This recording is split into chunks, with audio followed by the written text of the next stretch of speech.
या नवीन सखोल चर्चेत स्वागत आहे. आजकाल आपण सगळेच एका अशा जगात वावरत आहोत जिथे प्रत्येकाला प्रोडक्टिव्हिटीचे वेध लागले आहेत. आपण सगळेच धावतोय, पण या सगळ्या धावपळीत एक प्रश्न नेहमीच डोकेवर काढतो. आणि तो प्रश्न म्हणजे यशासाठी नक्की काय महत्वाचे आहे, हार्डवर्क की स्मार्ट वर्क? हो, बरोबर. म्हणजे आपले जुने जाणते कठोर परिश्रम की हुशारीने शॉर्टकट शोधून केलेले काम. आज आपण याच विषयावर एक अतिशय वेगळ्या अँगलने चर्चा करणार आहोत. खरं तर हा प्रश्न आजच्या काळातल्या प्रत्येक ऑफिसमध्ये, कॉलेजच्या कट्ट्यावर आणि अगदी स्टार्टअपच्या मीटिंग्समध्येही चर्चेला जातो. पण आज आपण याचं उत्तर शोधण्यासाठी कोणत्याही मॉडर्न मॅनेजमेंटच्या पुस्तकाकडे जाणार नाही आहोत. हो, आणि हीच गोष्ट मला सर्वात जास्त इंटरेस्टिंग वाटते. आजच्या आपल्या या विश्लेषणाचा मुख्य स्रोत आहे Dhammapada, the alchemy of wisdom and effort. आता ज्यांना माहिती नाही त्यांच्यासाठी सांगते. धम्मपद हे भगवान बुद्धांच्या शिकवणीचं अगदी सार मानलं जातं. नक्कीच. पण आज आपण यातल्या धार्मिक किंवा आध्यात्मिक भागावर बोलणार नाही आहोत. एक्झॅक्टली. आपण हे बघणार आहोत की हजारो वर्षांपूर्वीचं हे तत्वज्ञान मानवी मनाच्या आणि प्रयत्नांच्या मुळाशी जाऊन या हार्डवर्क विरुद्ध स्मार्ट वर्क या आजच्या कॉर्पोरेट वादावर कसा प्रकाश टाकतं. आणि हेच या विश्लेषणाचं सर्वात मोठं वैशिष्ट्य आहे. आधुनिक व्यवस्थापनाची किंवा कॉर्पोरेट सादरीकरणाची भाषा जरी या ग्रंथात नसली तरी मानवी प्रवृत्ती कशी काम करते, माणूस आळस कसा करतो आणि यशाचं खरं स्वरूप काय असतं, याचं जे डॉक्युमेंटेशन यात आहे ते आजच्या काळातही 100% लागू पडतं. म्हणूनच आजच्या या चर्चेचा उद्देश हाच आहे की आपण या प्राचीन ज्ञानाला आपल्या रोजच्या जगण्याशी जोडून बघायचं आहे. म्हणजे फक्त भारी भारी शब्द नकोत, तर प्रत्यक्षात हे कसं वापरायचं ते बघूया. अगदी बरोबर. तर सुरुवात करूया. आपण नेहमी म्हणतो की एकतर माणसाने खूप हार्डवर्क करावं किंवा मग खूप स्मार्ट वर्क करावं. धम्मपद या संपूर्ण संकल्पनेकडे सुरुवातीला कसं पाहतं? इथे सर्वात पहिली आणि मोठी गोष्ट ही आहे की धम्मपद आपल्याला हे करा किंवा ते करा असं कोणतंच बायनरी उत्तर देत नाही. म्हणजे दोनपैकी एक असं नाही. हो. धम्मपदाच्या दृष्टिकोनातून विचार केला तर केवळ कठोर परिश्रम कधीच पुरेसे नसतात. आणि दुसरीकडे केवळ वरवरची हुशारी किंवा ज्याला आपण आजकाल स्मार्टनेस म्हणतो तो तर अजिबातच उपयोगाचा नसतो. धम्मपद या दोन्ही टोकांच्या भूमिकांना सुरुवातीलाच नाकारतं. थांबा. म्हणजे ना हार्डवर्क करून भागेल, ना स्मार्ट वर्क करून. मग नक्की उरतं काय? आपण काय हात बांधून बसायचंय का? अजिबात नाही. स्रोतानुसार या दोघांच्या संयोजनातून एक अत्यंत महत्वाची आणि प्रॅक्टिकल संकल्पना पुढे येते. ती संकल्पना म्हणजे प्रज्ञायुक्त प्रयत्न. इंग्रजीत याला एफर्ट गाइडेड बाय विजडम असं म्हटलं आहे. Effort guided by wisdom. हां. हो. केवळ डोळे झाकून केलेले कष्टही नाहीत आणि केवळ वातानुकूलित केबिनमध्ये बसून केलेली बौद्धिक कसरतही नाही, तर प्रज्ञेच्या म्हणजे शहाणपणाच्या प्रकाशात केलेले प्रयत्न. प्रज्ञायुक्त प्रयत्न हे ऐकायला छान वाटते, पण आपण हे जरा फोडून बघूया. मला वाटतं आपण आधी यातील प्रयत्न या भागावर, म्हणजेच ज्याला आपण हार्डवर्क म्हणतो, त्यावर लक्ष केंद्रित करूया. धम्मपद या हार्डवर्कचा मूळ स्वरूपाला कसं पाहतं?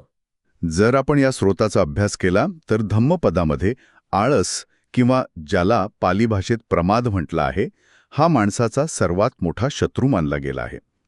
धम्मपद अतिशय स्पष्टपणे सांगतं की जर एखाद्या व्यक्तीच्या अंगी आळस असेल तर जगातली कोणतीही स्मार्ट युक्ती किंवा आजच्या भाषेत सांगायचं तर आर्टिफिशियल इंटेलिजन्सचा कोणताही टूल त्या व्यक्तीला वाचू शकत नाही. बापरे, हे खूपच रोखठोक आहे. म्हणजे यशाचा कोणताही शॉर्टकट नाहीये, आळस हा शत्रू आहे. पण मला इथे एक गोष्ट विचारायची आहे. आळस म्हणजे काय? फक्त सोफ्यावर पडून टीव्ही बघणं का? कारण बघा, आजकाल लोक लॅपटॉप समोर 8-8 तास बसलेले असतात, पण तरी हे काम पुढे सरकत नसतं. त्याला काय म्हणायचं? खूप चांगला मुद्दा आहे. बौद्ध धर्मात प्रमाद म्हणजे फक्त झोपून राहणे नव्हे, तर अजागरूकता किंवा जे काम महत्वाचं आहे ते सोडून बाकीच्या गोष्टींमध्ये वेळ घालवणे. म्हणजे डिस्ट्रॅक्शन्स. एक्झॅक्टली. आणि म्हणूनच याच्या विरुद्ध असलेल्या हार्ड वर्कला तिथे फक्त शारीरिक कष्ट म्हटलं गेलेलं नाही. त्यासाठी एक अतिशय सुंदर शब्द वापरला आहे, वीर्य. वीर्य. याचा अर्थ काय होतो? वीर्य या शब्दाचा अर्थ आहे उत्साह आणि सातत्यपूर्ण प्रयत्न. म्हणजे एखादं काम करताना आतून येणारी ऊर्जा. पण इथे एक पेच निर्माण होतो ना. जर आपण नुसता उत्साह आणि सातत्यपूर्ण प्रयत्न करत राहिलो तर आजच्या जगात यालाच आपण बर्नआउट म्हणतो. हो, मला समजतंय तुमची शंका. किंवा आपण त्याला टॉक्सिक हसल कल्चर म्हणतो. हो, तेच. मग बुद्धानं नक्की काय अभिप्रेत होतं? ते स्वतःला संपून टाकणाऱ्या कष्टांबद्दल तर बोलत नाहीयेत ना. सतत काम करत राहिलं तर माणूस मशीन होईल. अगदी अचूक प्रश्न विचारलात. आणि म्हणूनच वीर्यसोबत धम्मपद अजून एका संकल्पनेची जोड देतं, ती म्हणजे अप्रमाद. अप्रमाद म्हणजे केवळ धावत राहणं नाही, तर सतत जागरूक राहून प्रयत्न करणं. जागरूक राहून. हो, आपण जे करत आहोत ते योग्य आहे की नाही याचं पूर्ण भान असणं. हे समजून घेण्यासाठी आपण आपल्या स्रोतातील एका उत्तम संदर्भाकडे वळूया. अप्रमाद वग्यमधील गाथा क्रमांक 24. या गाथेत मानवी प्रयत्नांचं अतिशय सखोल विश्लेषण केलं आहे. हो, मी वाचलीय ती गाथा. ती काहीशी अशी आहे: जे लोक उत्साही आहेत, स्मृतिवान आहेत, ज्यांचे कर्म शुद्ध आहे, जे विचारपूर्वक काम करतात, जे संयमी आहेत आणि जे अप्रमादी आहेत, त्यांची कीर्ती वाढतच जाते. आता हे शब्द ऐकायला खूप छान वाटतात, पण आजच्या कॉर्पोरेट जीवनात याचा अर्थ काय लावायचा? आपण यातील प्रत्येक शब्दाचा आजच्या संदर्भात विचार करूया. गाथेत पहिला शब्द आहे उत्साही असणं, म्हणजे तुमच्या कामात एक प्रकारची ऊर्जा असणं. दुसरा शब्द आहे स्मृतिवान किंवा माइंडफुल असणं. माइंडफुल.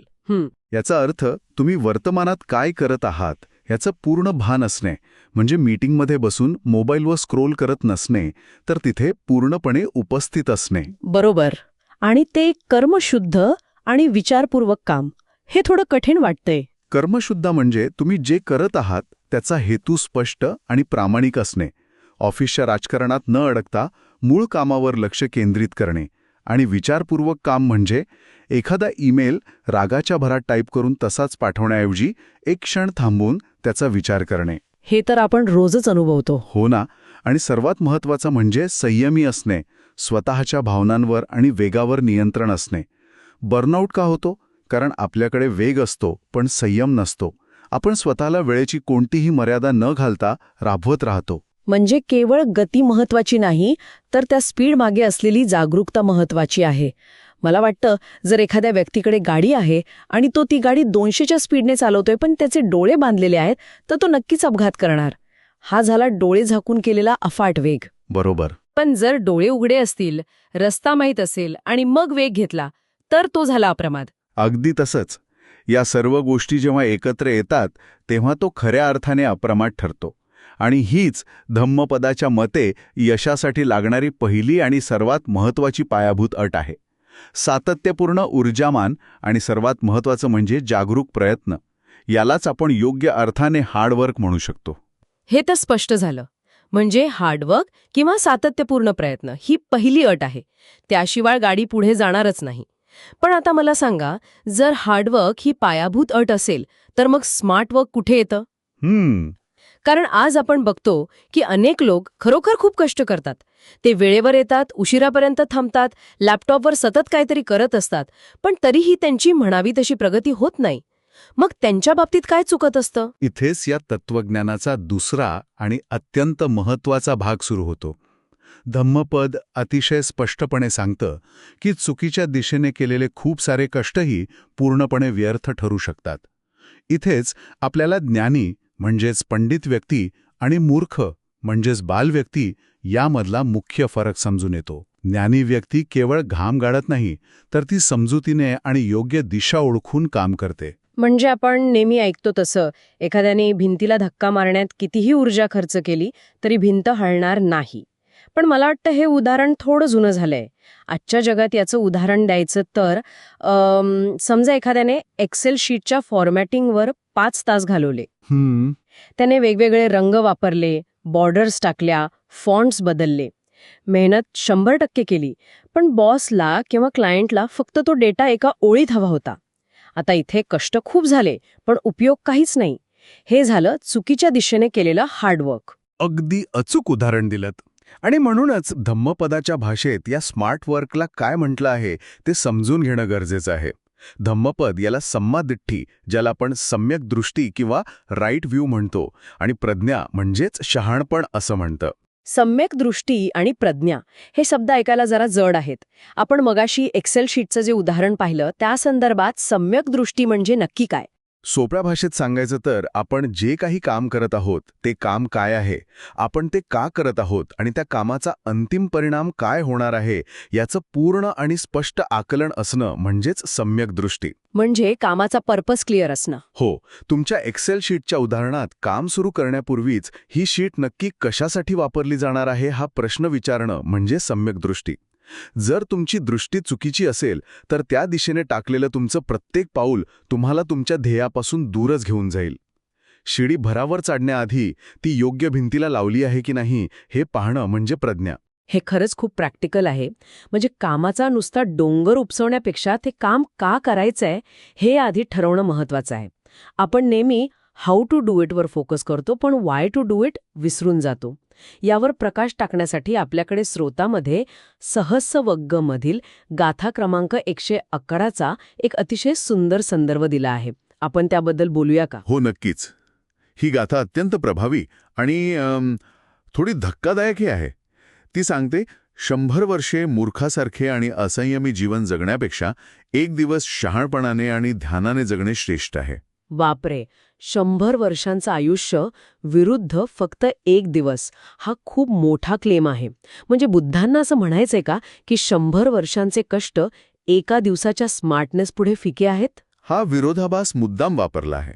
याचा सखोल अर्थ असा आहे की जर एखाद्या व्यक्तीचे प्रयत्न विचारहीन असतील, ज्याला कोणतीही योग्य दिशा नसेल, तर अशी 100 वर्षे केलेली मेहनत ही अर्थहीन ठरते. आपण मगाशी जे ऑटो पायलट मोडवर काम करण्याबद्दल बोललो तसंच हे आहे.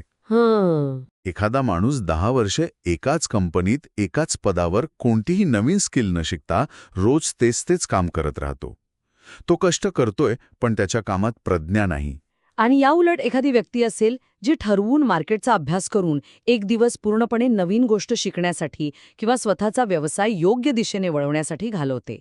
ते एका दिवसाचं विचारपूर्वक पूर्ण भान ठेवून केलेलं काम त्या 10 वर्षांच्या ऑटोपायलट मेहनतीपेक्षा जास्त मौल्यवान असतं. 100 वर्ष अंधारात चालण्यापेक्षा एक क्षण प्रकाशात उभे राहणे कधी चांगले, असाच याचा अर्थ होतो ना? अगदी बरोबर. आणि हेच ते स्मार्ट वर्कचं खरं महत्त्व.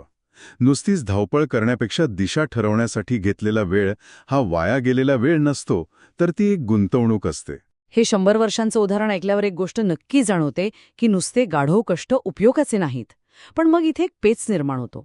आपण आत्तापर्यंत पाहिलं की धम्मपद हार्डवर्क म्हणजे अप्रमाद किंवा वीर्य आणि स्मार्ट वर्क म्हणजे प्रज्ञा किंवा सम्यक दृष्टी, या दोन्ही गोष्टींना खूप महत्त्व देतं. हो, मग अंतिम उत्तर काय आहे? या दोनपैकी एकाची निवड कशी करायची? आजच्या जगात आपण एकतर हार्डवर्कर असू शकतो किंवा स्मार्ट वर्कर असू शकतो असं मानलं जातं. आणि इथेच या तत्त्वज्ञानाची खरी ताकद आणि त्याचा मास्टर स्ट्रोक दिसून येतो. धम्मपदाला हार्डवर्क आणि स्मार्टवर्क यांच्यामध्ये किंवा ज्याला आपण ऑर म्हणतो हा पर्याय अजिबात मान्य नाही. धम्मपद असं मानत नाही की आपण यापैकी एकच गोष्ट निवडू शकतो. अच्छा, या तत्त्वज्ञानाला आणि म्हणजेच अँड अपेक्षित आहे. दोन्ही गोष्टी एकाच वेळी अस्तित्वात असणं आवश्यक आहे. म्हणजे किंवा नव्हे तर आणि.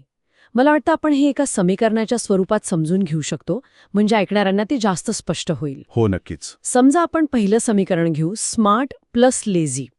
एखादी व्यक्ती खूप स्मार्ट आहे, तिच्याकडे प्रज्ञा आहे, सम्यक दृष्टी आहे, तिला सगळं कळतं की मार्केट कसं चालतं, कोणती आयडिया चालणार आहे, पण ती व्यक्ती आळशी आहे. म्हणजेच तिथे हार्डवर्क किंवा वीर्य नाही. तर या समीकरणाचा परिणाम काय असेल? अशा लोकांची अनेक उदाहरणे आपल्याला आजूबाजूला दिसतात. हे लोक चहाच्या टपरीवर किंवा मीटिंग रूममध्ये बसून जगातील सर्वात भारी आयडियाज डिस्कस करतात. त्यांच्याकडे प्रत्येक प्रश्नावर उपाय असतो. पण जेव्हा प्रत्यक्ष काम करण्याची वेळ येते तेव्हा ते मागे हटतात. हो, मी बघितल्यात असे लोक. साहजिकच अशा व्यक्तीची प्रगती शून्य असते. कारण नुसते विचार करून किंवा योजना बनवून प्रत्यक्ष काम कधीच पूर्ण होत नाही. कृतीशिवाय ज्ञान हे कुचकामी ठरतं. ही लोकं आर्मचेअर फिलॉसॉफर्स बनून राहतात. एकदम बरोबर. फक्त आयडियाज असून उपयोग नाही, त्या एक्झिक्यूट कराव्या लागतात. आता दुसरं समीकरण पाहूया, हार्ड प्लस रॉंग डिरेक्शन. समजा एखादी व्यक्ती अत्यंत कठोर परिश्रम करत आहे, रात्रंदिवस राबत आहे, रोज 50-60 ईमेल्स पाठवतेय, रोज 14 तास ऑफिसमध्ये बसतेय, पण तिची दिशा पूर्णपणे चुकीची आहे. म्हणजेच तिथे स्मार्टवर्क किंवा प्रज्ञा नाही. मग काय होईल? तर मग ते सर्व कष्ट, ती सर्व मेहनत पूर्णपणे वाया जाईल. जसा एखादा उंदीर चाकावर, ज्याला आपण हॅमस्टर व्हील म्हणतो, त्यावर गोल गोल धावत असतो. तो खूप ऊर्जा खर्च करतो, तो खूप थकतो, पण तो पोचतो कुठेच नाही. तशीच अवस्था अशा व्यक्तीची होते. ऊर्जा खर्च होईल, पण अपेक्षित परिणाम काहीच मिळणार नाही, आणि शेवटी पदरी फक्त निराशा आणि बर्नआउट पडेल. म्हणूनच आपल्याला हार्डवर्किंग उंदिरी बनायचं नाहीये आणि स्मार्ट पण आळशी असा तत्वज्ञानीही बनायचं नाहीये. मग धम्मपदाचा अंतिम संदेश काय आहे? धम्मपदाचा हा अंतिम संदेश एक मध्यम मार्ग किंवा मिडल पाथ. हा असा मार्ग आहे जिथे आपल्याला आळस पूर्णपणे सोडून द्यायचा आहे आणि सतत उत्साहाने प्रयत्न करायचे आहेत. हे झालं आपलं हार्डवर्क किंवा वीर्य. पण त्याचवेळी ते सर्व प्रयत्न अतिशय योग्य दिशेने, शांत डोक्याने आणि योग्य समज ठेवून करायचे आहेत. हे झालं आपलं स्मार्ट वर्क किंवा प्रज्ञा. क्या बात आहे. जेव्हा या दोन्ही गोष्टी म्हणजेच अथक प्रयत्न आणि अचूक दिशा एकत्र येतात, तेव्हाच खऱ्या अर्थाने यशाची किमया साधली जाते. हां, खरोखरच एक अप्रतिम समतोल आहे. म्हणजे आपण सुरुवातीला जो शब्द पाहिला, प्रज्ञायुक्त प्रयत्न, त्याचा हाच खरा अर्थ आहे. जागरूकतेने आणि शहाणपणाने केलेले कठोर परिश्रम. जर आपण हे एका सोप्या, आजच्या भाषेतील आणि लक्षात राहणाऱ्या वाक्यात सांगायचं ठरवलं, तर ते असं असेल: मेहनत करा पण डोळे उघडे ठेवून. मेहनत करा पण डोळे उघडे ठेवून हे अतिशय समर्पक आहे. डोळे उघडे ठेवणं म्हणजेच प्रज्ञा किंवा सम्यक दृष्टी जागृत ठेवणं, आपण कुठे चाललोय याकडे लक्ष ठेवणं.